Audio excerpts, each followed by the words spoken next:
महाविकास आघाडीमध्ये काँग्रेस राहुरी आणि बारामती पोटनिवडणुकीमध्ये उमेदवार देण्याच्या तयारीत आहे आणि काँग्रेसच्या या भूमिकेमुळे ठाकरेंची शिवसेनेची आता कोंडी झाली आहे। महाविकास आघाडी म्हणून काँग्रेसच्या भूमिकेला पाठिंबा द्यायचा की बारामती पोटनिवडणूक ही बिनविरोध व्हावी यासाठी राष्ट्रवादी काँग्रेसच्या विनंतीचा मान ठेवत सुनेत्रा पवार यांना पाठिंबा द्यायचा, अशा प्रकारे सध्या संभ्रम आहे आणि ठाकरेंची शिवसेना या सगळ्यामध्ये आता काय निर्णय घेणार हे पाहणं महत्त्वाचं असणार आहे। राहुरी आणि बारामती पोटनिवडणुकीमध्ये काँग्रेस उमेदवार देण्यासंदर्भात आधी काँग्रेसमधल्या राज्यातल्या नेत्यांनी फारशी चर्चा ही महाविकास आघाडीतल्या इतर दोन पक्षांशी न करताच थेट भूमिका काँग्रेसने जाहीर केली आणि मग पक्षाशी चर्चा करताना दिसतात।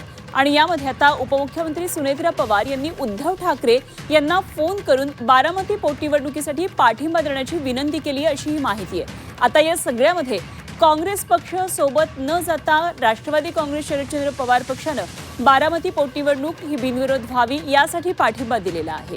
त्यामुळे ठाकरेंची शिवसेना आता या संदर्भातला नेमका निर्णय काय घेणार, काय त्यांची भूमिका असणार याकडे संपूर्ण महाराष्ट्राचं लक्ष असेल।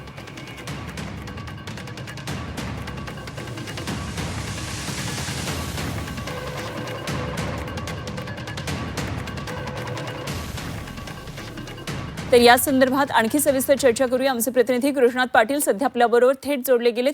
कृष्णा, सध्या ठाकरेंची शिवसेना या संदर्भात काय भूमिका घेणार याकडेच लक्ष असणार आहे। काय नेमकं वातावरण सध्या ठाकरेंच्या शिवसेनेमध्ये दिसतंय? एकीकडे सुनेत्रा पवारांचा फोन आल्यामुळे दबाव आहे आणि दुसरीकडे महाविकास आघाडीतला एक मित्र पक्ष म्हणून भूमिका घ्यायची आहे। काय नेमकं वातावरण आहे?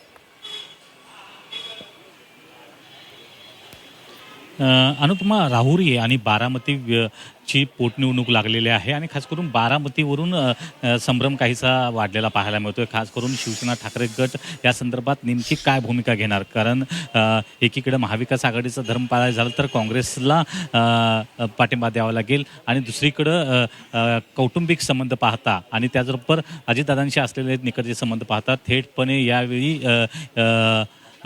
यांच्याशी म्हणजे थेटपणे सुनेत्रा पवार यांना पाठिंबा द्यावा लागेल। यामुळं नक्कीच शिवसेना ठाकरे गट नेमका काय करणार या संदर्भात एक संभ्रम वाढलेला पाहायला मिळतोय। आणि त्याचबरोबर या संपूर्ण निवडणुकीमध्येच कारण काँग्रेसनं थेटपणे दोन्ही ठिकाणी जागा लढवणार असल्याचं स्पष्ट केलेलं आहे, राहुरी आणि बारामती। त्यामुळं महाविकास आघाडी म्हणून शिवसेना ठाकरेंची भूमिका नेमकी काय असणार आहे याकडे सर्वांचं लक्ष लागलेलं आहे। आणि ज्या प्रकारे सुनेत्रा पवार यांचा उद्धव ठाकरे यांना फोन आला होता त्यावेळी उद्धव ठाकरे या प्रकरणी काय नेमकी भूमिका घेतात, खास करून बारामतीमध्ये सुनेत्रा पवार यांना पाठिंबा देतात की काँग्रेसला पाठिंबा देतात हे पाहणं देखील अत्यंत महत्त्वाचं असणार आहे। ठीक, कृष्णा, धन्यवाद दिलेल्या या माहितीसाठी आणि निश्चित या संदर्भातले अपडेट्स आपल्याकडून जाणून घेत राहू। तुर्तास धन्यवाद। कृष्णात पाटील आमचे प्रतिनिधी आपल्याबरोबर होते।